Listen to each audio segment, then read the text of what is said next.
Hey guys, and welcome back to another episode of Food School Smarter, Stronger, Leaner podcast on a mission to inspire a world where food makes us better.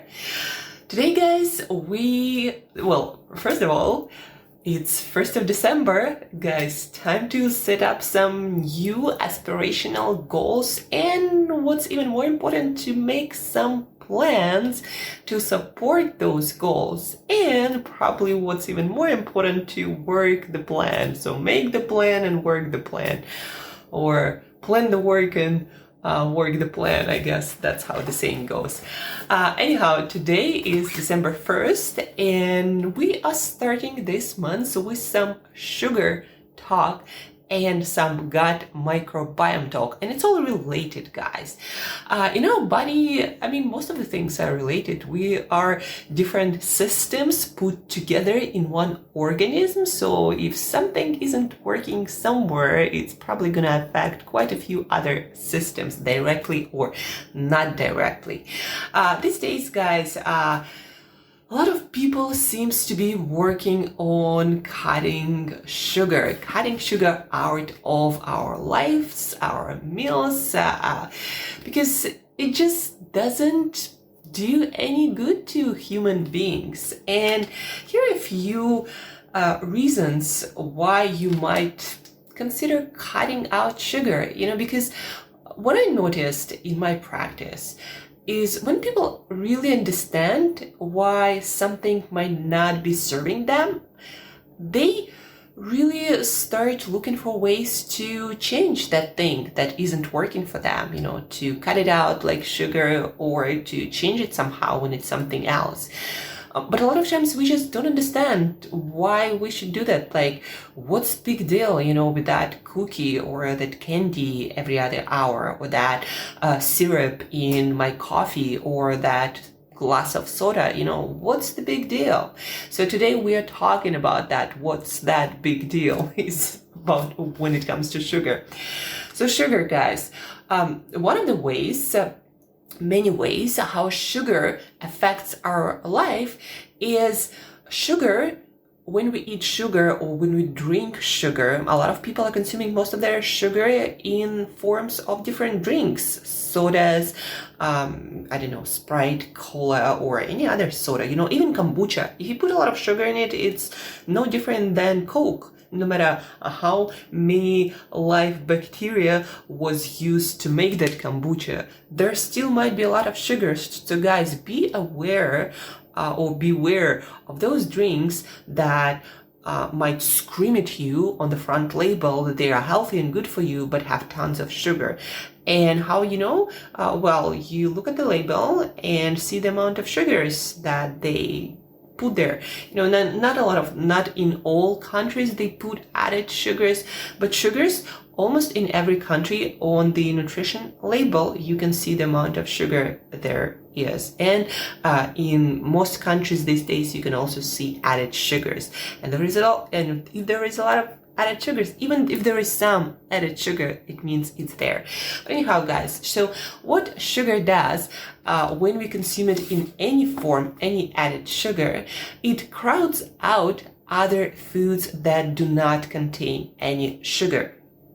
So what I mean by crowding out other things, like if you start your day with a croissant and some coffee with, vanilla hazelnut syrup. Syrup, by the way, guys, it's liquid sugar. So just so you know, when you order your frappuccino or some fancy drink with vanilla syrup, that thing has sugar, and that's why your coffee ends up being sweet. So you might be drinking just as much sugar in your coffee and tea drinks as you might have been drinking in, sodas or kombuchas or juices. So every time and any time we consume sugar in our croissants or our coffees or cookies or candy, we eat less of more nutritious foods, of whole foods, because sugar has this effect on our brain. It kind of hijacks our brain, and when our brain gets its fix in the form of glucose or sugar, it's not hungry anymore. It doesn't send you signals for other nutrition anymore. It's like you get this fix for energy at least, and your brain isn't sending your signals for some time for more nutrient dense foods, like for example vegetables or fish or meat. You just aren't hungry for other stuff, and that's the problem. If you aren't hungry for nutritious stuff, you're not going to be eating it on a regular basis or consistently.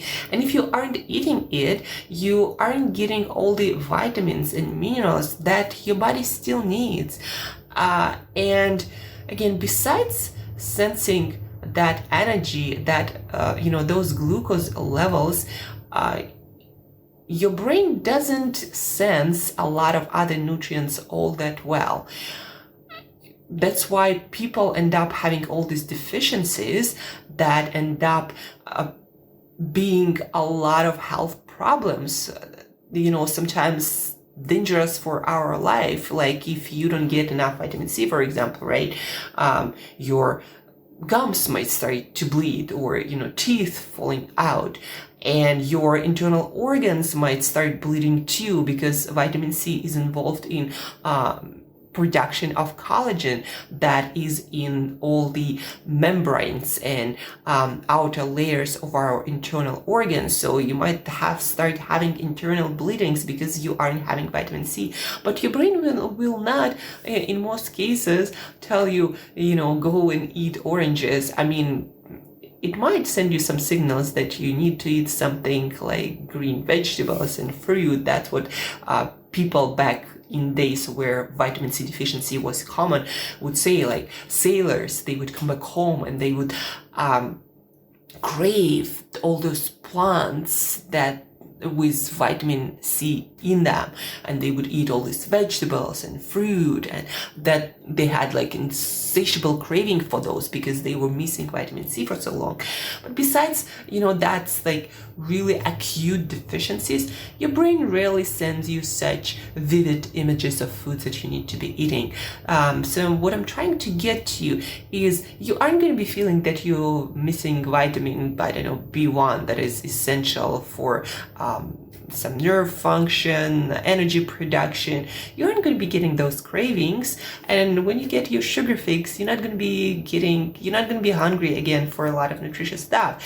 You might want to at some point eat more sugar because that's what your brain gets used to, getting this quick and delicious and pleasurable fix. And that's why you crave more sugar, but not other foods. So the point is, when you eat more sugar, other foods, just, notice it with yourself, how on the days when you eat a lot of different sugary snacks and drinks with sugar, you eat less meals. That's what happens. And again, it kind of hijacks our brain and our whole system. So that's a huge danger of sugar, because people consume a lot of sugary stuff. And when you ask them, so what about your meals? What did you eat today? A lot of times that's all people eat, like some croissant for breakfast, some sugary, cereal or a smoothie for lunch, and for dinner, like, pizza or something that has a lot of sugar, simple sugar in a form of white flour. And that's what you get. And then you're not hungry for anything else. Like, do this experiment for a day. Actually, I suggest for a couple of days, 2-3 days. Do not eat anything with sugar or flour, and see how much hungry you're going to get for things like vegetables and fruit and meats and all these other foods. So try this experiment, but you need to do it right. So you need to eliminate all the sugar from all of your drinks and all of your foods, the obvious ones, of course, but then also all the white flour products like bread or pasta, or any pastries. Whole grains are fine, but flours aren't. So nothing baked, nothing made with flour, like pasta again. Eliminate all of those and see how much hungrier you're gonna get for vegetables and fruits and nuts and meat and fish. That's like 100%, guys. So do this experiment just as an experiment. The other thing that sugar does, it has added sugars. The more refined, the more pronounced the effect is. So added sugars make our blood sugar levels fluctuate a lot because added sugars are processed really fast, especially in liquid form, even faster than in any other foods. So they affect our blood sugar a lot. We consume that sugar, for example, in your morning coffee, and your blood sugar spikes. And your body has to release a lot of insulin that controls your blood sugar or lowers it and stabilize it. So your body has to release a lot of that to lower your sugar really fast, because if we have too much sugar in our blood, everything starts to stick. All the proteins that are supposed to do a lot of vital functions, they start to stick, and we might die very soon. So our blood is supposed to have certain blood sugar and no more, no less. It's a very vital property of a healthy human body, probably a lot of other organisms too. So our body has to maintain certain blood sugar. And when it is not able to do so, like, you can die, literally. So we consume sugar, especially in liquid form. Our blood sugar spikes. Our body releases a lot of insulin to bring it down. But our body always trying to be on the safe side and just to make sure that we have enough insulin to lower blood sugar enough. So our body usually overshoots the insulin, and so our blood sugar goes all the way down. And for our brain, what's happening at the same time in our brain? So at first, you get the spike of sugar and your brain is super happy. Like, oh my God, we're getting all this sugar and all this glucose, because glucose is preferred fuel for the brain. It's very happy when it's getting that.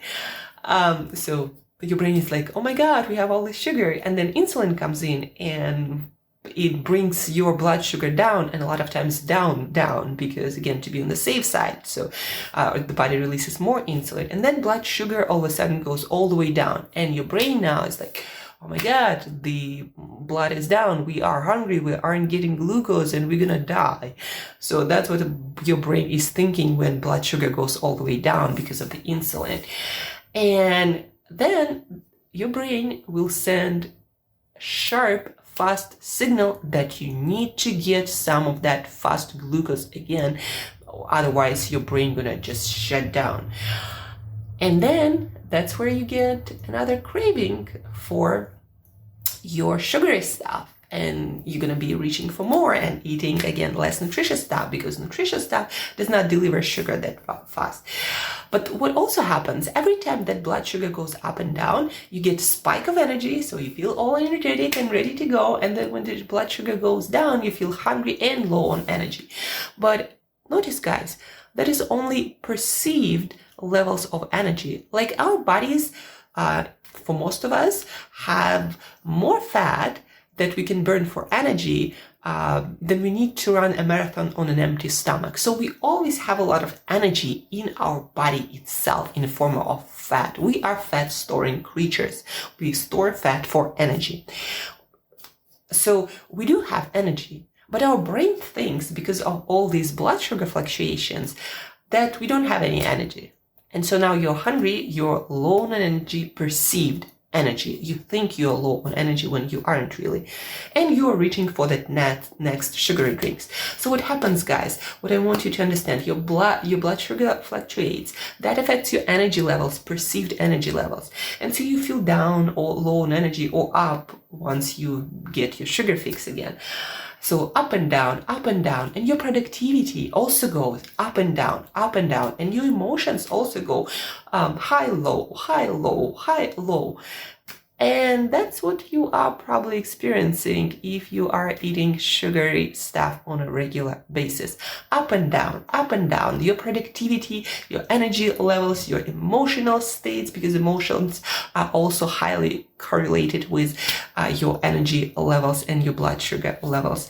And so that's why you also might want to consider cutting sugar out of your life, because if you don't want to have those ups and downs, lows and highs in your mood and in your energy, and constantly like craving that, next fix, that's why you want to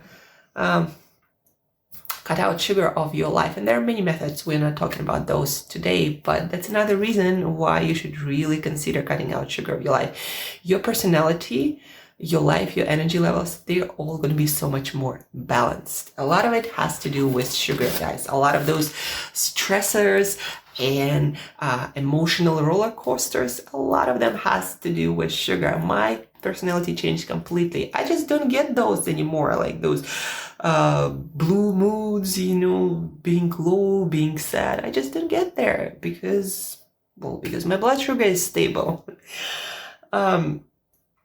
Also, guys, blood sugar has an acute effect on our immune system. So every time we eat sugar, it suppresses those good gut microbes living in our gut that create certain compounds or substances that boost our immune system. So sugar actually suppresses those gut bacteria and their function, that they don't function well in that high sugar environment. And every time you eat sugar, you suppress the function of your own immune system. And we need our immune system, especially now, guys. And so every time you eat sugar, you are creating conditions to get infectious diseases, viruses, bacteria can sabotage your systems much better, not better because it's not good for you, but much easier.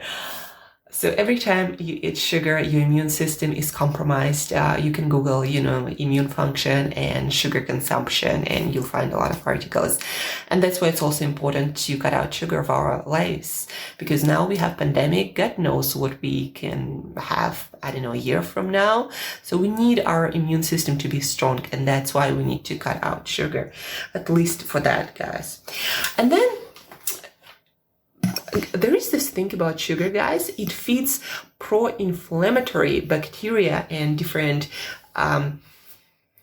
microorganisms in our gut that create all these non-beneficial for human beings compounds that again increase inflammation, start different rotting processes in our body, or fermentation processes that aren't good. So by eating sugar, you feed those bacteria that create that nasty environment in our body, in our gut, and throughout our whole body. And sugar also suppresses the biodiversity in our gut. So the more sugar we eat, the less biodiversity of different gut bacteria, especially beneficial ones, we usually have. That's what, all the all the studies, all the research that we have shows in mice a lot of times, and in people often.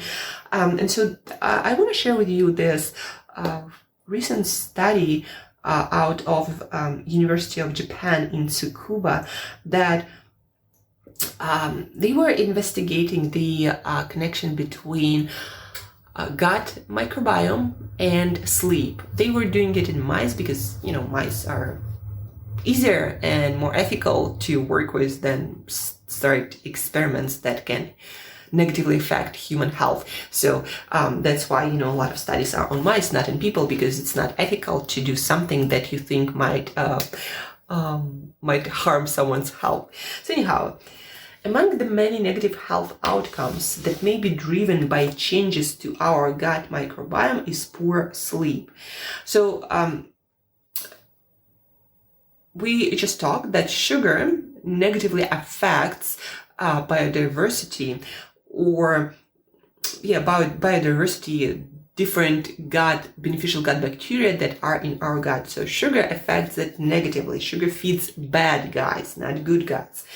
And so with recent research uncovering links between the gut biodiversity and uncovering the link between alterations to the community of bacteria living in our bellies and sleep.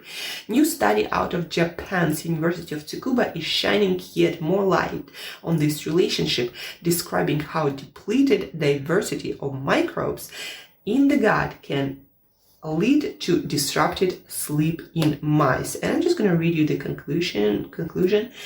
We found that microbe depletion eliminated serotonin in the gut. And we know that serotonin levels in the brain can affect sleep-wake cycles, he said. Thus, changing which microbes are in the gut by altering diet has the potential to help those who have trouble sleeping. What they are saying here, guys, is that by altering our diet, and one of those alterations is cutting out sugar, we change the kinds and the amount of different gut microbes that we have in our gut. And good gut bugs produce serotonin. Most of the serotonin is produced in our gut. And serotonin is that neurotransmitter, or that substance that then travels to our brain and seems to affect our sleep and awake cycle. And so whenever we feed with sugar bad gut bacteria, our gut produces less serotonin. And then there is less serotonin in our brain, because that's where that serotonin goes, part of it. So there is less serotonin to travel to our brain, and less serotonin from studies has been shown to be linked to poor sleep quality. So that's another reason to cut out sugar, guys. Sugar actually does affect your sleep in so many ways. And it's not just from this study, but also observational studies. People who showed that people who eat a lot of sugar, they have a lot more problems with sleep. So if you are having troubles with sleep, it might also be your sugar habit. So that's it for our sugar talk for today, guys. Hopefully you got many more reasons to cut out sugar, and now it's all about finding a way for you to do that. And again, remember that sugar, I'm talking about here about added sugars, processed sugars in the form of white flours. I mean, any kind of flour, actually seed flour. I'm not talking about nut flour, because they are fundamentally different. So sugar in the form of flour, or pizza, pasta, and anything made out of flour, croissants, right? Sugar in the form of different sweeteners, syrups, in your coffees, honey, agave, all of that, they are also highly refined sugar-like substances. So when you're cutting out sugar, the only sweet things that you consume are whole fruit, not fruit juice, fruit smoothies, because those also have different effect on our blood sugar. But I highly recommend you to stick with whole fruit, like maybe a banana, or I don't know, any fruit that you like. So maybe this week, every time you feel like a sugary drink, or, coffee or soda, frappuccino, or every time you feel like having some sugary snack, or granola bar, the same sugar, try to eat a piece of whole fruit, or, whole banana. Maybe this week do this. That might something that you start with, and then move to other things. So again, sugar is flours. Sugar is all the sweeteners, and also juices and smoothies, evaporated cane juices, all those are sweeteners and juices. And also, please, guys, do not go for artificial sweeteners. More and more studies are coming out showing that artificial sweeteners have a lot of negative effects on our gut microbiome. And we know from more and more studies that affecting our gut microbiome negatively will eventually have negative a lot of negative effects on our health. So no artificial sweeteners. If you want something sweet, eat fruit, whole fruit, not some juice again or smoothie. That's it for today, guys. If you have any questions about how you might go about cutting out sugar, if you have any questions about what is sugar and what is not sugar, always feel free to reach out on any social media, Instagram, Facebook, Twitter, via email, angela@createyourself.today. Reach out, ask me any questions.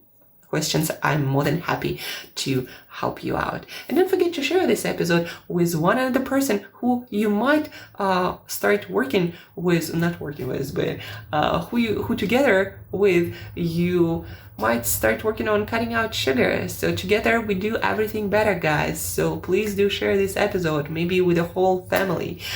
And guys, as usual, thank you for tuning in. Have an amazing month of December. And till next time, eat better daily.